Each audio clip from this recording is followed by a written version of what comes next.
Good afternoon, Menomonee Falls. I'm proud to be here today.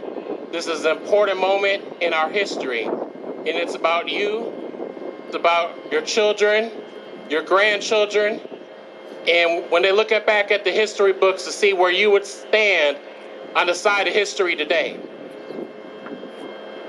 The reason that these protests are going on around the country, it's not just because of George Floyd. This is 400 years of systematic racism in our country. The original sin. This is 400 years of oppression to African Americans.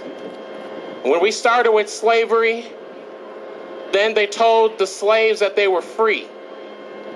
And we moved into redlining in our communities, not lending money from banks to African Americans to move into very neighborhoods just like this. And then we moved into today's system of mass incarceration in America, for-profit prison systems. These same for-profit prison systems in which officers that if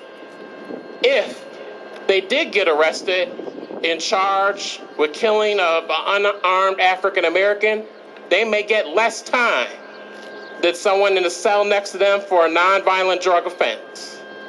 Criminal justice reform is needed. Unity is needed in our country. Change is needed in our country so we can all feel safe. What we're out here marching for and protesting for, this has never been about African Americans having better rights than our white citizens. This has never been about us having more jobs, opportunities than them. This has been about equality. And sometimes the word equality can feel like oppression to white people because it feels like, well, they may take away those opportunities from me. And that's not what it's about. It's about us coming together as one, having the same job opportunities, the same opportunities for transportation, those same opportunities to raise your family peacefully together, making sure that Wisconsin is not the most segregated state in America, making sure Milwaukee is not the most segregated city in America. Let's remove those statistics together. You may wonder that, Sean, when's the first time you experienced racism? I experienced racism day one, out the womb, when a white mother gave birth to me and her own father would not acknowledge my birth. When her own father would not come to her wedding. When she was banned from her parents' household merely to do my existence in marrying a black man. So some of us have experienced racism in high school. Some of us have experienced racism in the workplace. For me, it was literally my mere existence that was wrong to my grandfather. So that's why I'm out here. I'm out here to make sure nobody else has to go through that. I'm out here to make sure we never have another Emmett Till story again, another Trayvon Martin, another Michael Brown story again. Making sure that Ahmaud Arbery and his memory last on forever, and Breonna Taylor, and all of the other people that have succumbed to violence and racism in our country. We have to take a stand, and we have to take a stand together. So let's make sure that we are an example of moving this country forward. Thank you.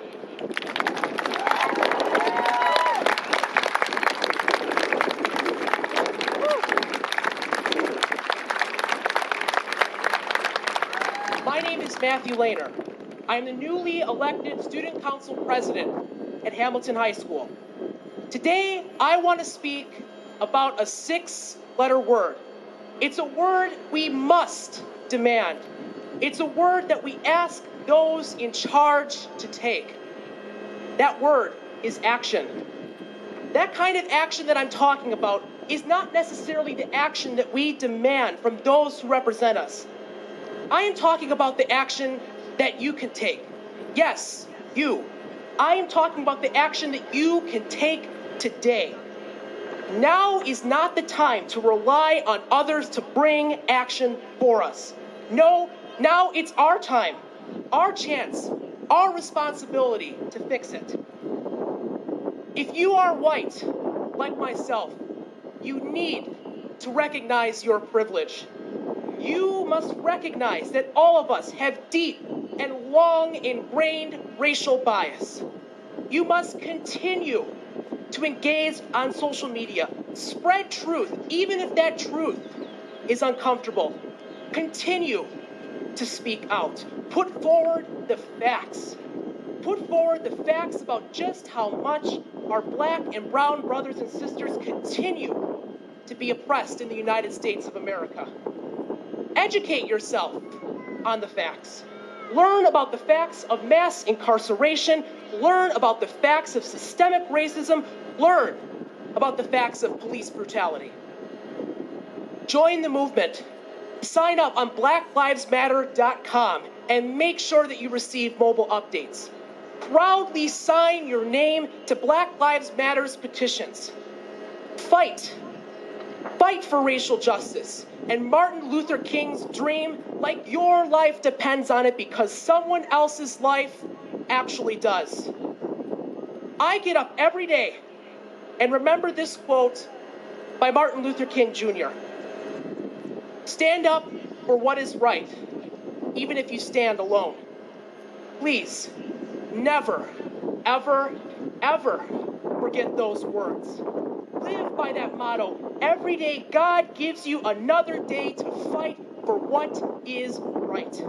Because generations of Americans that will come after us are depending on us so they can loudly and proudly say once again, with liberty and justice for all. Thank you so much, everyone, and God bless you all.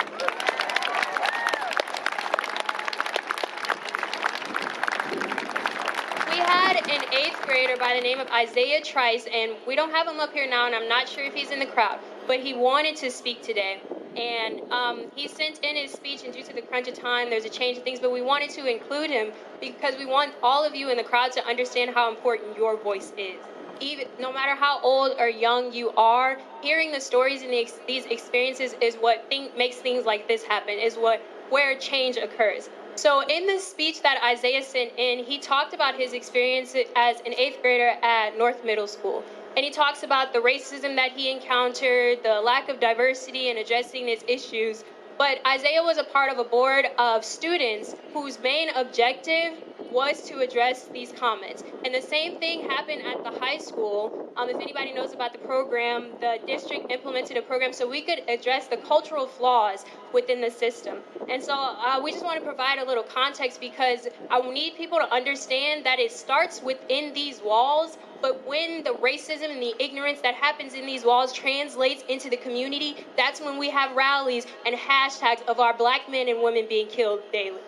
Isaiah, we are so grateful you chose to occupy this space and use your voice to spread awareness about the issues you have encountered during your time here. The power that this young man would have held standing in the parking lot of the school he is speaking on in that same community, sharing his experience, is something I never would have been able to do at his age. As a young black male, Isaiah and many others like him have already had several experiences with racism and discrimination and among their peers. It starts here, but once he leaves those school walls, the peers who express these ideas might one day become the officer that forces him to take his last breath, or the politician that votes against a bill that could save his life. Isaiah is right. Now is the time for change. Isaiah stated in his encounter that they found some interesting data that suggests that our black students are not being supported by the school community. The first step in this change was obtaining the data. Now our concern is what we must do with it to transform the results. After hearing his stories, ask yourself this: at what point does Black Boy Joy go from a celebration of life to a hashtag due to the forced destruction of it? And what can I do to help future Isaiahs from having to have that same fate? Thank you, Isaiah. Our next speaker up today is my dear friend and fellow champion of the movement, Amma. Amma is a rising sophomore at Yale University studying neurobiology and alumna of Menomonee Falls High School. She fell in love with poetry as a fourth grader at Ben Franklin Elementary School, and she has been writing ever since. Amma is a nationally awarded, yes, I said nationally awarded, and published poet, and a member of Word Performance Poetry, the oldest and hypest poetry group at Yale. Today, she will be reading a selection of her poems that speak to our current moment. Thank you, Amma. Yeah, absolutely. Really fun. Please do that. Thank you.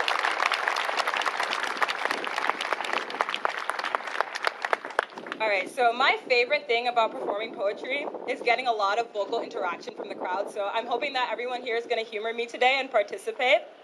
So how many of you have been to a spoken word? Raise your hand. Cool. So what do you do when you hear something that you like?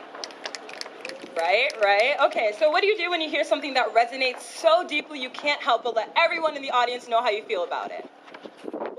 Like a little wave, a little woo! Okay, and then what if you hear something so show-stopping you have to just replay it in your head over and over again so that you can just realize the full impact of the words? What do you say then? Can I hear some cheers for that? Woo! All right, cool. So that's the kind of feedback I want to hear from you when I'm reading my set, but thank you for having me, and we can begin. All right, so I wrote this first poem in my junior year at Menomonee Falls High School in remembrance of Eric Garner. I'm starting with this poem because I think all of our discussions of present injustices must be grounded in the broader history of racial injustice in the United States. This is my poem, Instructions for Building a Nation. Kidnap a people from their homeland, stack them on a ship until all you see is flesh, bodies blurred into an obsidian sea. Stumble through the dark and dank with your hand over your nose as you prod the limbs littered around you, checking for the soft give of decay. Lead the ones that survive, dirt from the West African earth still caked under their fingernails to a foreign land. Call it resettlement. Rob a people of their culture, of their identity. Tell them to hate their skin. Force them to forget they come from warriors and kings, from merchants and sailors, from places with names and families with pride. Try to convince them that they are nobody at all. Call it re-education. Watch a man desperately fight to preserve his humanity, dangle it over his head, letting him get close enough so he can smell its aroma, taste its implications on his tongue. When it no longer draws laughter from your lips, stamp it down to preserve the joke. Call it a rebellion. Whip a man until a stream of red courses beneath him.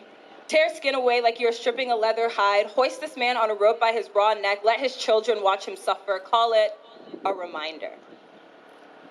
Sell a woman's child when you are low on money. Watch her spirit deflate as she pleads, eyes wide with hopelessness, deep and endless. Sell her children one by one until she weeps as soon as her baby is born, holding him to her chest without ever looking him in the eye. Call it refinancing. Go to church every Sunday. Take your hat off in the chapel archway. Ask Jesus to forgive your sins. Use that same mouth to tell that Negro boy to get your carriage ready. Call it redemption. Emancipate a man, then force him to work off the debt he still owes you. Don't tell him that the blood debts can never be repaid, that his ancestors cry out from underneath your floorboards every night so loud that your ears ring whenever you close your eyes. Watch him toil for a freedom he will never know by name. Call it release. Allow a man to farm your land for a share of the crop. Never allow a penny to touch his calloused fingers. Call it sharecropping with a wink and a smirk at your friends turned accomplices. Don't call it re-enslavement. Watch a man rise to empower his people. Observe as hope fills their faces until they too have a dream. Spy on this man. Degrade this man. Threaten this man. When you finally kill this man, call him a reprobate. Choke a man until he can no longer tell you that he can't breathe. Don't question the justice of a death sentence for selling loose cigarettes. You understand, and the jury understands, that this is not about the dead man, toe-to-toe with his ancestors under New York cement. This is about averted eyes, and sotto voce remarks, and a misplaced fear so strong it fills the courtroom with its stench. Recoil at its acrid smell when you hear the jury call it rectified.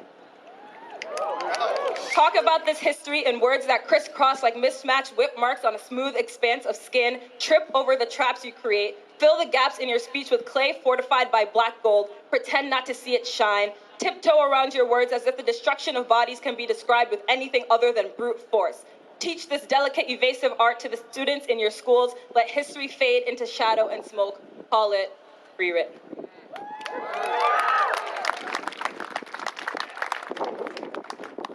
So now that we've contended with the history that underlies our current moment, I think it's important to honor and recognize those who have suffered unimaginable loss. So the next poem I have is dedicated to the mothers of children lost to racial violence. When my professor tells her class that she is fearful of motherhood, I don't exactly know where the tightness in my chest comes from. Don't know I have uncovered a truth lodged so deeply that I cannot sense its presence until the moment I feel it untether. Find myself wanting to reply, me too. I realize I am afraid of a life lived in snatches of stolen breath, in the gasping air that I will try to save for my children, in between goodbyes that seem to unstick themselves from my throat too soon and warnings that hang in the air until it becomes too dense to inhale. I fear of life marked by moments spent waiting, by the door, by the phone, by the skin of my teeth, waiting until the world reminds me that my children are too precious to be true. I am scared to die 1,000 deaths in quiet progression, to know that each skipped heartbeat is a countdown to an end I have seen before. This is Black motherhood. Suspended sentence, slow surrender, endless anticipation, anxious to turn me into dread, fashion me into guilt. Is it selfish to bring a child into a world that already wishes they were dead? Is it foolish to believe I can love a child enough to make them sacred, to transform them into untouchable, into safe? My mother tells me she regrets raising children in this country. Forgive me, she pleads, when the nightly news plays its unrelenting death march. Forgive me, she whispers, when ghosts are made of children who look like me, when their forms burn visages behind her eyelids as she tries to sleep. I do not wish for a life spent atoning for the offense of loving my children, of trying to erase the unholy knowledge that sometimes there are lives that do not matter, that I am capable of creating a life that does not matter. How can I ever understand what it means to give birth to a child-born criminal, born so steeped in original sin that they can never know righteousness? How do you teach a child to be kind when karma cannot create an alternate ending? To be good when it makes no difference? To dream in uneasy unrest, one eye open, fingers splayed wide, surrendering, reaching. Maybe Black hands mold them into same. How do you make a child look in the mirror and see something beautiful, something made fearfully and wonderfully, desperately, lovingly, even when all the world sees is broken, sees bloody, sees broken, danger, dark thing, shadow, sees nobody at all? How can my mother be anything but forgiven when each morning she measures her children by the empty they will one day leave behind? When all that stands between her children and the world are her own trembling hands, grasping onto something she knows she cannot hold.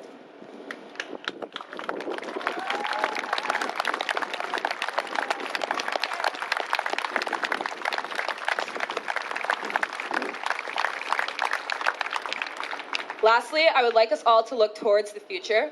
Right now, standing out here looking into a crowd of people who left their houses in the middle of a pandemic, no less, to stand for racial equality, I believe we can leave a better legacy for the children of our community and of our country as a whole. Here's my final call.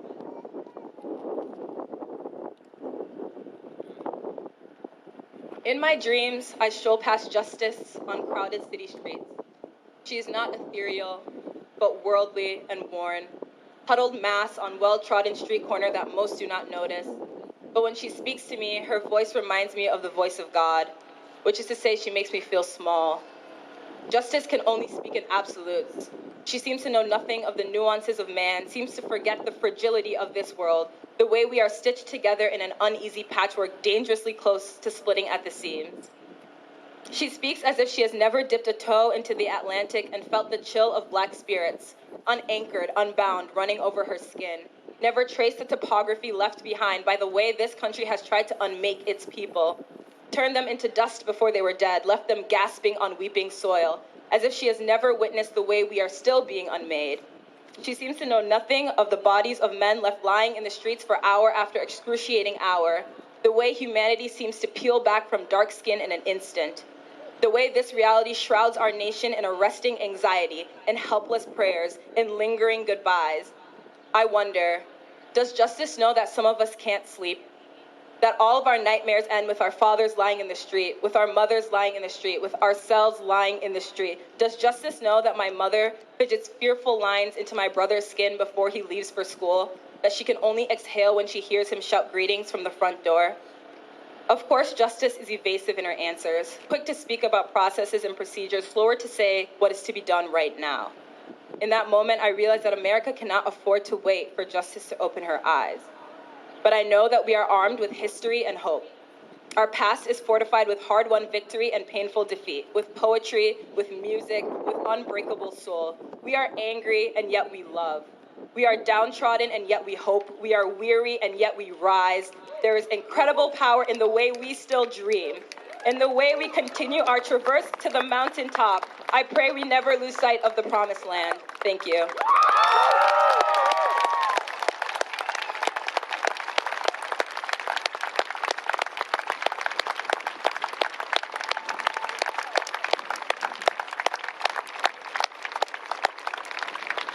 Tytiana Curtin is a rising sophomore at Howard University, majoring in political science and African American studies. And a 2019 graduate of Menomonee Falls High School.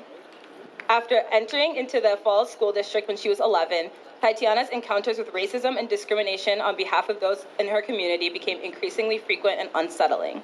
Since then, she has been an advocate for empowering the Black voice and utilizing it to expose injustice.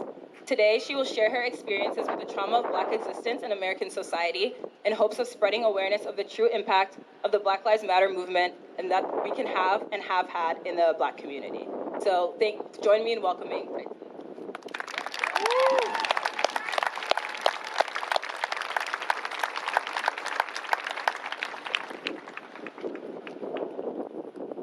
As a young Black woman in today's generation, and honestly, all of the generations of Black people before me, Black trauma is something I have to cope with on a daily.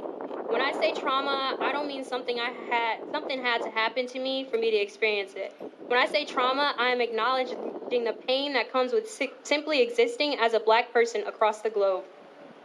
With the recent chain of events surrounding police brutality, it has been hard for me to fully process what is happening to my people. I found myself becoming desensitized to the deaths of our Black men and women due to police brutality. The images, while scarring, had no effect because I knew the outcome, and I knew change was not on the horizon. If you know me, then you know this is completely out of my character. I have always used my voice to amplify and ignite the injustices plaguing the Black community. I have never been silent. Like, literally, I always have something to say. My 6th grade year, my father and my mother sat me down and told me I'd be entering into the Menomonee Falls School District. I didn't know what I was getting into coming from MPS, surrounded by people who looked like me on a daily basis. But at 11 years old, I had to hear the conversation that some people are not gonna like you just because you're Black. Some people are not gonna like you just because of the background that you come from. And you, at 11 years old, have to be able to deal with this. But it doesn't stop at 11, Tytiana. This is something that you are gonna experience for the rest of your life. Not even a month later, after I had entered into the district, I was called the N-word to my face for the first time by a white peer of mine. I went to the bathroom and cried in shock at what had just occurred. After that, I spent lunch periods and any other free time I had researching the Black experience, so the next time this occurred, I would be prepared to stand up for myself. I remember the riots that occurred my 8th grade year and hearing my white teacher say that these people were punk thugs for the actions they were exhibiting as she sat in her safely guarded white home with her white children and white picket fence. Let me make something very clear. You don't get to tell Black people how to express their anger at a system that was set up against them.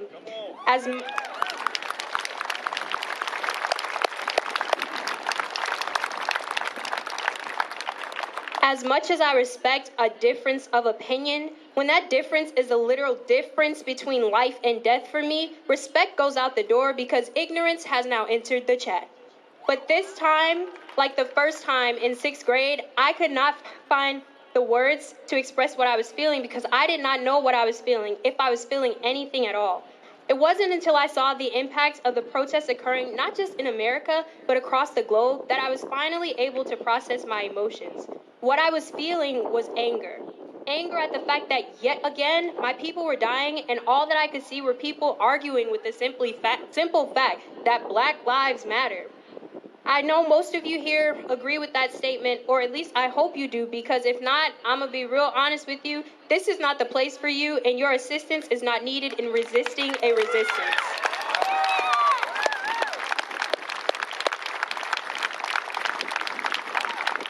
But I also understand, based on my own experiences within this community and many others like it, is that you probably didn't always agree because you do not see the world in which I do, but you are looking to help make that change occur. This is what needs to change. Although your support is appreciated as an ally, a black square on Instagram is not enough. A hashtag acknowledging the existence of the movement is not enough. We as black people need you as our allies to do more. I want to also make something else clear though. Although this is an educational rally, it is not black people's job to educate you on their trauma and how you can aid in their journey towards healing.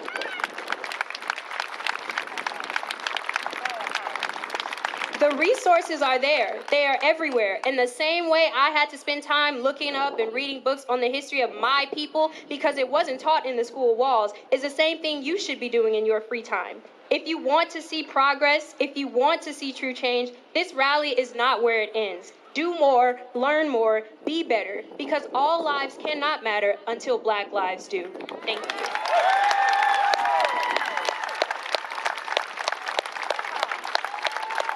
Robyn George is a rising freshman at the University of Wisconsin-Madison, studying economics and political science, and a Menomonee Falls High School alumna.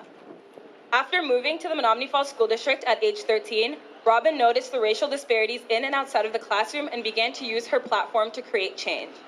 Throughout high school, she was active in government, serving as the Future Business Leaders of America National President's Director of Government Affairs, attending the Wisconsin Senate Scholar Program, and today she will share with us the ways that anyone can participate in civic engagement to enact change related to racial violence and police brutality.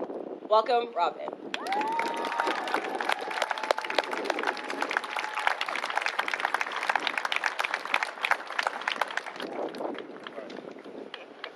First of all, I just want to say thank you everyone for coming. I never thought this many people would show up, so it's great to see. The first step towards reaching equality is the people who are in the majority recognizing that there is change and recognizing that they want to create change. So this is where it all starts. When the average American pictures police brutality, they likely think of an image like we saw a few weeks ago. A violent murder, a black man on the ground pleading for his next breath and calling out for his dead mother. This is the image America has gotten too used to seeing. Innocent, our young black men are brutally killed at the hands of police officers and white supremacists alike. When I saw that video of George Floyd's last breath, I couldn't help but picture my childhood friends, family members, and classmates in his place, and who might be the next Derek Chauvin the next time something like this were to happen. Hopefully it won't. But George Floyd's senseless murder sparked a call heard around the nation. With all 50 states and over 17 countries holding protests amid the COVID-19 pandemic, maybe it has been all the extra time we've had on our hands that allowed people to listen, but today we have the ears of our community to begin the discussion of police brutality, and we must continue this momentum of support long into the future.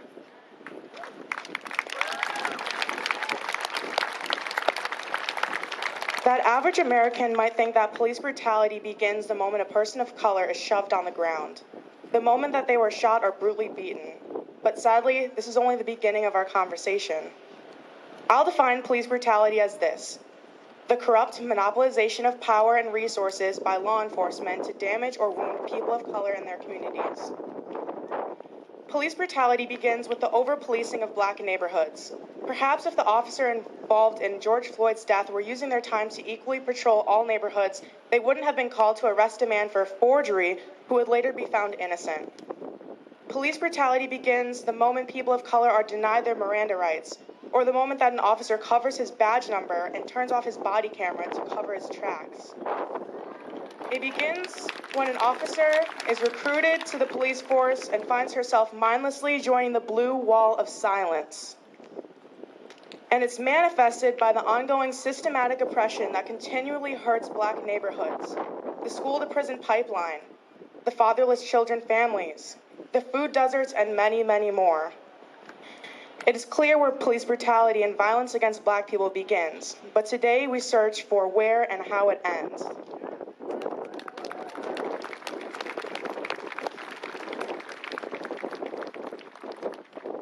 We here in Menomonee Falls, Black or white, experience a civic privilege over our neighbors in Milwaukee. At this moment in time, our voice when speaking to the legislature and representatives matters more than ever before. Last week, our Governor, Tony Evers, heard our call to action. He supported a bill to significantly help the fight against police brutality and called a special session of the legislature to order. Now it is our time to tell our legislators how we feel. In the Menomonee Falls area, we face elected officials in the Republican caucus who will be hard to convince to support this bill. An article from the State Journal referenced a member of the caucus with the following quote: Assembly Bill 1012 and Senate Bill 892 were clearly written by liberal activists who have never served with law enforcement and apparently never even talked or listened to them, said Senator Weingard. For my Germantown citizens in attendance, yesterday your Representative Dan Knodel addressed the recent events. He addressed the property damage to the People's House and shared pictures of a cry for help captioned as vandalism. He rejected accountability for his platform to create change to stop both rioting and police brutality. He needs to hear your voices in support of these bills, and we need to get him to vote yes when it comes voting time. We need to make it clear to our elected officials that the issue of violence against Black people and police brutality is not a political discussion.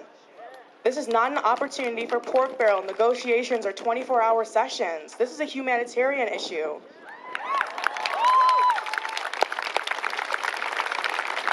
So how can we create change going forward and convince our elected officials who work for us to vote yes? Call, email, or write senators and legislatures, comment on Facebook photos and tweets telling them to support Senate Bill 892, Assembly Bill 1012. All my comments are there too. I'm a little bit petty, but it's needed. In today's virtual program book, a page is hyperlinked in the So What's Next page to a pre-written email. Insert your information and hit send in less than a minute and do your part to help this bill pass the legislature. Civic engagement does not end whether this bill dies or passes. Use your residency and your platform to support any policy you agree with, from the 8 Can Wait call to action or law enforcement licensing requirements. Sign petitions until your fingers turn blue. Donate to causes local and national. We have linked several petitions and charities in our program book today. It's easy to feel helpless or unheard in times such as these, but it's vital that we all do our part to witness the change we hope to bring and the justice we demand to be served in this issue of police brutality. Thank you.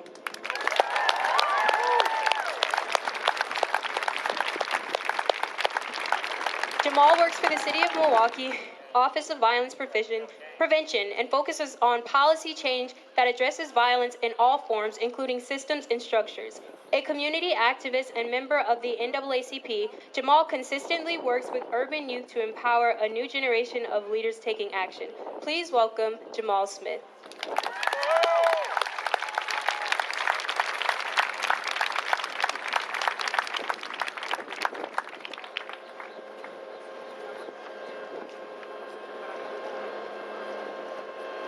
First off, before I get started, can we please give these young people another round of applause?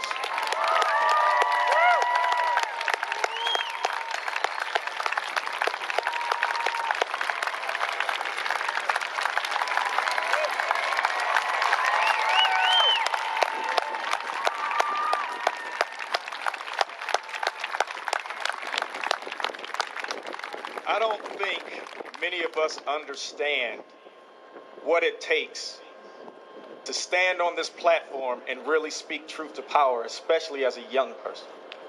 You know, how many times have young people have their opinions and their values and their thoughts and their ideas just been cast aside and just been charged as them being young, when sometimes adults just need to stand the hell back and just listen to the young people.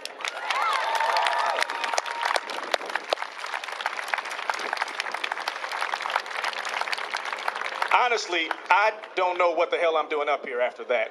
but we're going to give this a shot. And I'm hoping that there's a message that you all get out of everything that was said today, about the importance of becoming more active. Again, my name is Jamaal Smith, and I don't even want to give you any titles. I don't want to tell you anything about the Office of Violence Prevention, even though I'm hoping that you all will support the work that we do in Milwaukee and that other community organizations are doing. I don't want to tell you anything about my work with the NAACP. I don't want to tell you anything about pushing legislation and advocating on a federal, state, and local level. One thing I want you to do, and the one thing I want you to see, and the one thing I'm going to tell you right now is I'm a proud black man.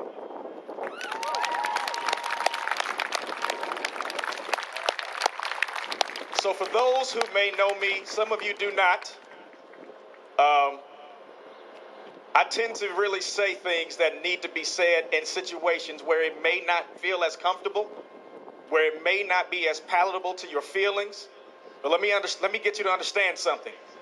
You should get comfortable being uncomfortable. And the reason why you should get comfortable being uncomfortable is because this work is not comfortable work. The actions are not comfortable work.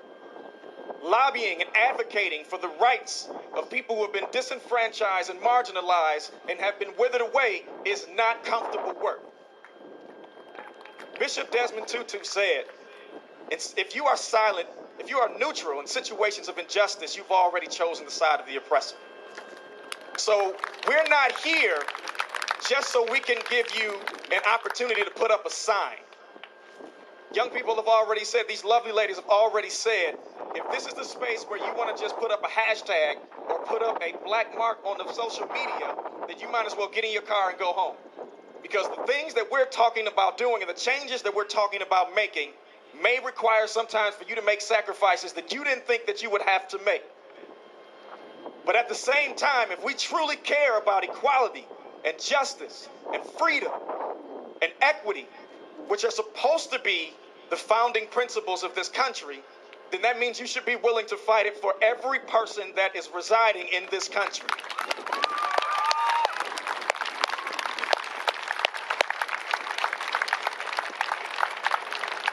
So we have to talk a little bit about the impact of violence, right? We always, every time we look up, when we have a conversation about violence, there's always discussion about interpersonal and communal violence, right? We have to look at violence from a public health aspect. And when we talk about a public health, that means what are some of the issues or the things that are impacting communities that are keeping them from living their best lives, right? That's the whole mantra of the Milwaukee Health Department, living your best life. Right? So what are some of those issues, or what are some of those disparities that exist when we talk about people not being able to live their best lives? And then how do we look at what is causing those issues to come out even more, to be exacerbated even more? Well, if we're going to have that conversation, then we got to have a conversation about systemic and structural violence just as much as we talk about communal and interpersonal violence. What do I mean? When I was a kid, my father used to take me to this bookstore called Reader's Choice. I don't know how many of you are from Milwaukee or know anything about Reader's Choice.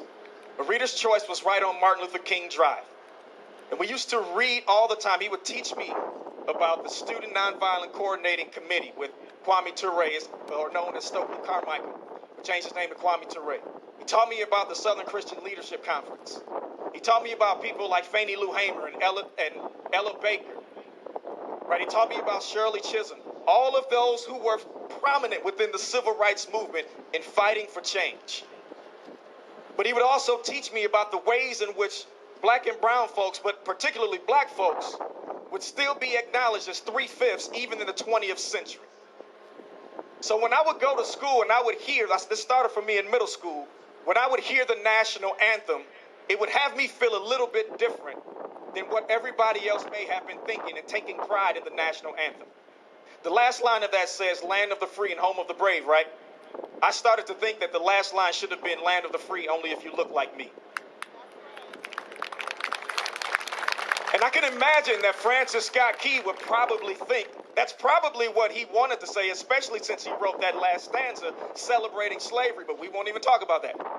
We have to have the conversation of really saying there have been different experiences for different people based on the color of their skin. And the first thing we have to do is acknowledge the truth behind that. There can be no reconciliation without truth.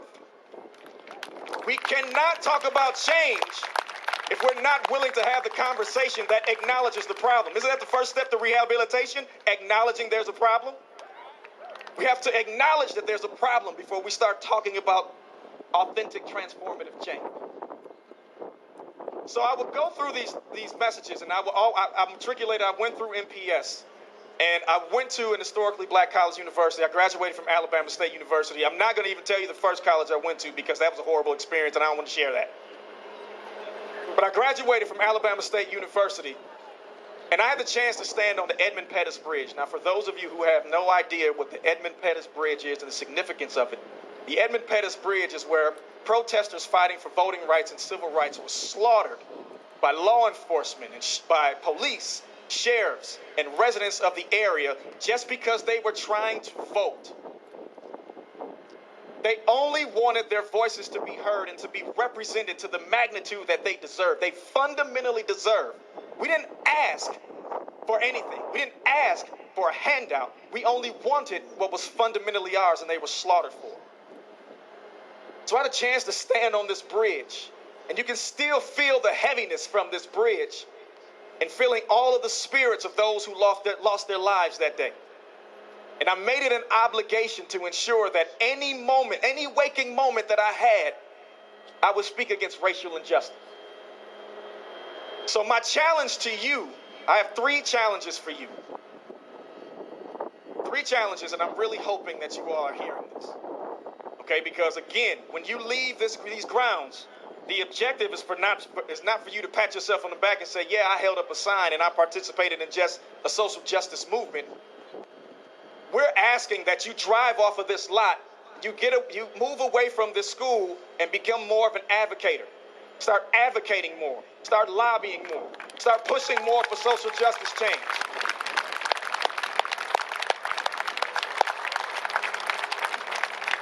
So here's my 3 challenges. The first one is, I want you to recognize my skin color, but I want you to acknowledge my humanity. Let me repeat that. I want you to recognize my skin color, but acknowledge my humanity. I see many of you out here with these Black Lives Matter signs, and that's all fine and dandy. That's great. That's beautiful to see. Let me explain to you what Black Lives Matter really means. Black Lives Matter means that I can apply for a home mortgage loan and not be denied at higher rates than lesser qualified white families. That's Black Lives Matter.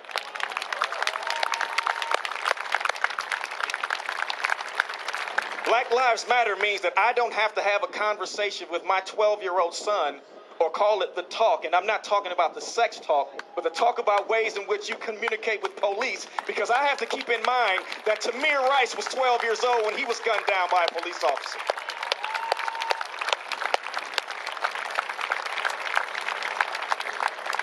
That's what we mean by Black Lives Matter. Being pro-black doesn't mean I'm anti-white. Let me reset that. Being pro-black does not mean that I'm anti-white. Okay? Black Lives Matter means that I can get in my car and I can drive to Menomonee Falls and not have to worry about driving while black.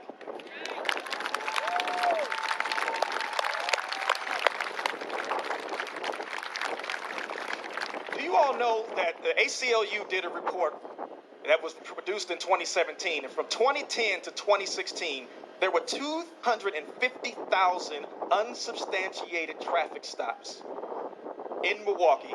The majority of those were black and brown drivers, and when they were driving in predominantly white neighborhoods, they were still black and brown drivers. So when we talk about police brutality, we're not always talking about murder. And make no mistake, what happened to George Floyd and Breonna Taylor and Ahmaud Arbery and Sandra Bland and Tamir Rice and Dontre Hamilton, that was murder.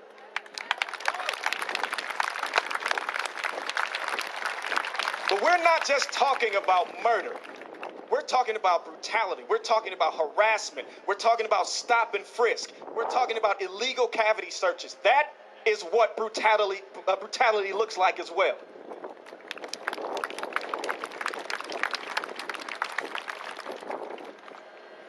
So I saw the comment that Drew Brees made the other day, the NFL quarterback Drew Brees, about disrespecting the flag. Right? I'll never support anybody who disrespects the flag. So I wrote a message to Drew Brees. I'm pretty confident he probably won't get it. But the fact is, I tried. Okay? But I want people to understand when we talk about this flag, this movement was never about that damn flag.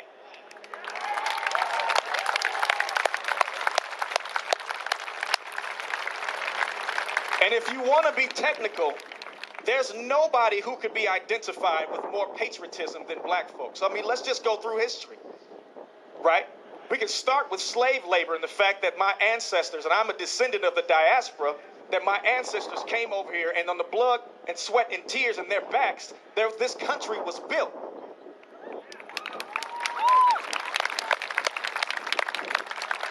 We can have a conversation about black men and black women who fought valiantly in every war that has been present in American history, only for black men to come back and be lynched in their uniforms. You want to talk about patriotism? We went and fought for a country that would not fight for us when we came home. Drew Brees talked about his grandfather fought in World War II. Guess what? So did mine. As well as many black grandchildren across this country who can say that their grandfather and their grandmother potentially fought or were a part of World War II, right? Here's the difference. His grandfather returned from war. My grandfather returned to war.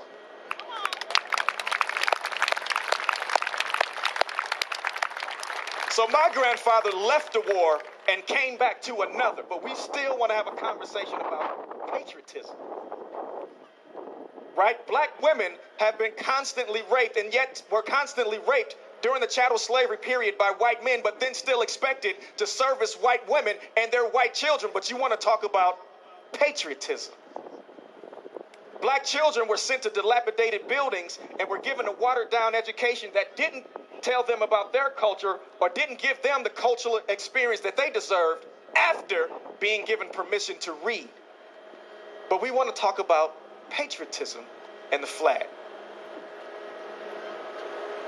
So when we are standing here, we're saying Black Lives Matter. Can you imagine the level of privilege that it takes from somebody who represents the dominant culture as far as population in this country, 80% of the country, with the backing of a system and a structure and a government that has supported them since the inception of this country, to look somebody in the eye that reflects me, who was a part of 13% of the population and has seen relatives and ancestors marginalized, disenfranchised, racially brutalized, look me in my eye and tell me all lives matter.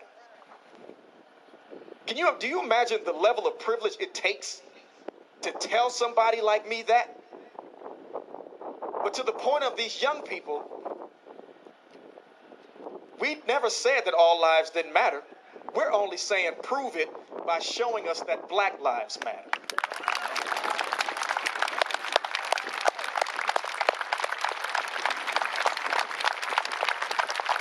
So the first challenge, again, is that you recognize my skin color, that you acknowledge my humanity. The second one is we want you to become co-conspirators and agitators. The time for allyship is over. What I don't want is for people to keep saying, I support your cause, here's some money, and go back to your comfort. That's allyship to me. When I say become a co-conspirator, become an agitator, that means you're standing with me as we're fighting in solidarity against racial injustice. Notice I said stand with me and not in front of me.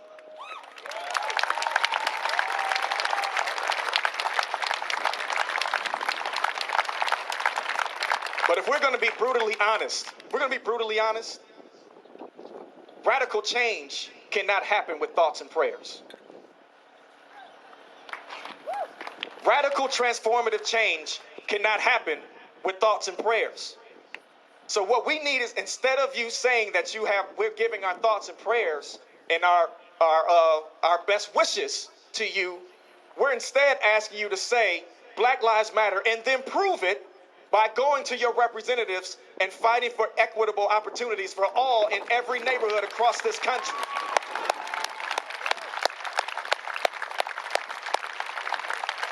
We're asking you to support grassroots organizations that lobby regularly for transformative change, whether that's in Milwaukee or abroad. You have countless organizations that are fighting for change on a regular basis. We're asking you to support them. Go be a part of the work. Go volunteer. We need everybody at this table.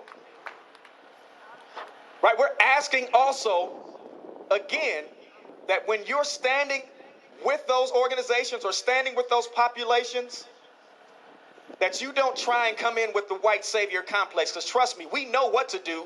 We just need to get access to do it.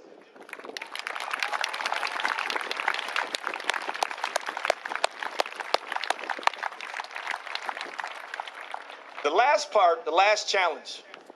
Okay, so let's review, because I'm going to quiz y'all when this is over. The last part is, first one, recognize my skin color, acknowledge my humanity. The second one was become co-conspirators and agitators, right? The time for allyship, we're getting past allyship and we're moving on to co-conspirators.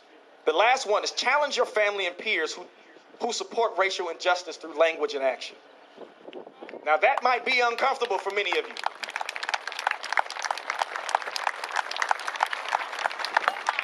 That might be uncomfortable for many of you. But if you're truly about transformative change, that means you have to challenge people who are close to you.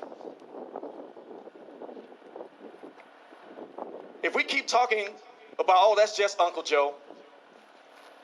Oh, that's just my aunt. That's just my grandfather. He came from a different era. Well, damn it, we're not in that era anymore.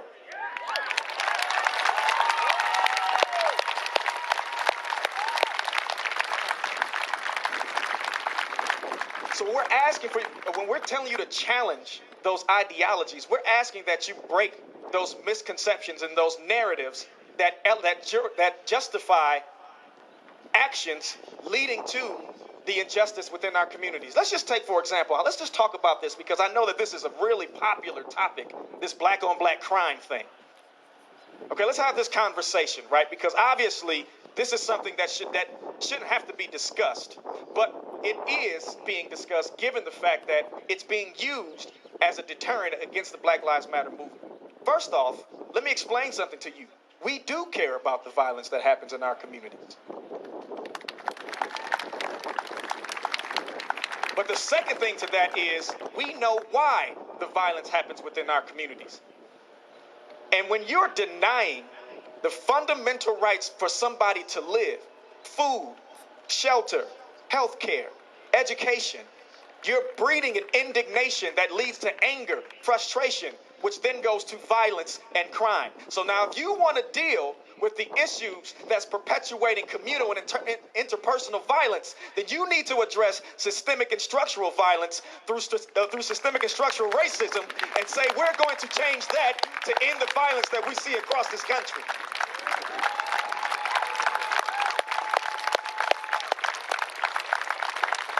Here's another narrative when it comes to black on black crime. Let's just stay right here in Wisconsin.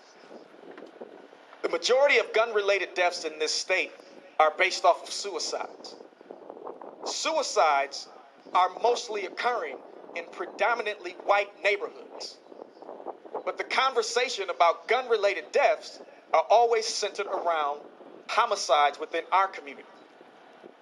So there's a narrative to discuss violence always happening within our communities, but we don't discuss a lot of the violence, whether it's self-perpetuated or not, that's happening within predominantly white communities. What is the point of that? The point of the matter is we have to start looking at this from a human aspect instead of trying to do racial divide and trying to figure out ways to justify the actions against African Americans on a regular basis and be those beacons of change.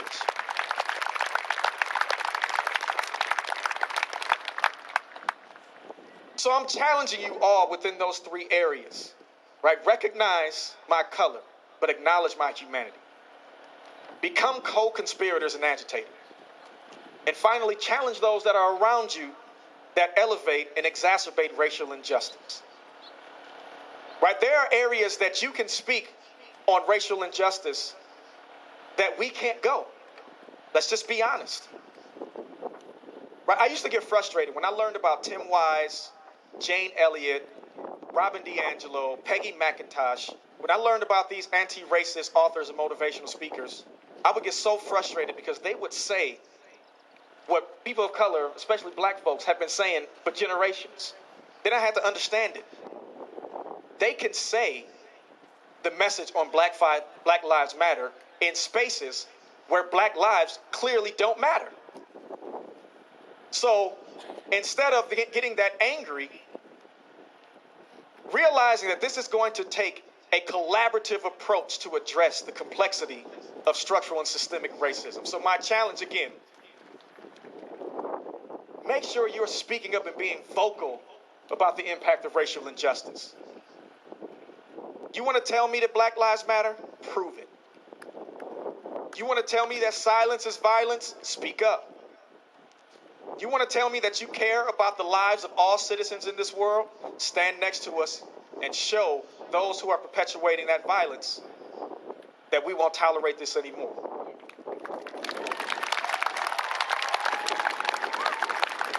So the final thing I'll say to you all is changing. This is a mantra that I've lived by for the last 10 years. Changing the lives of thousands first begins with changing the mind of one. So I'm asking you all to do introspection. How can I be better? What can I do differently? How does my language reflect the injustices that we see regularly, even if it's indirectly? Because the minute that you begin to change your mind and change your hearts, then that will help to lead to the conversations to building change in your areas, and we'll start to see the changes in the lives of thousands. Thank you.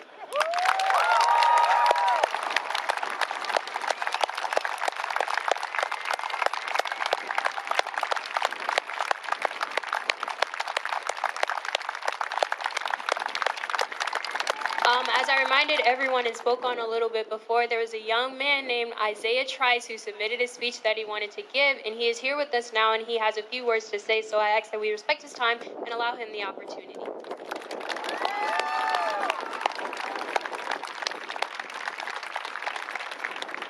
First of all, I want to say thank you for all of you who came out here. It is very important for this cause to be heard. It is very important for everybody to believe this cause. And I just want to give a round of applause to everyone and the people who organize this. Is just great.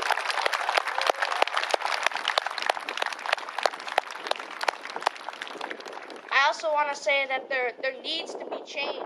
This is so wrong what is happening in our country right now with just black men and everybody just being suppressed, and it's just not good. That what people are doing right now, those police officers and the white people who are racist, what they're doing is just horrible in our country. I can't even explain how bad it is. You just need to see it for yourself.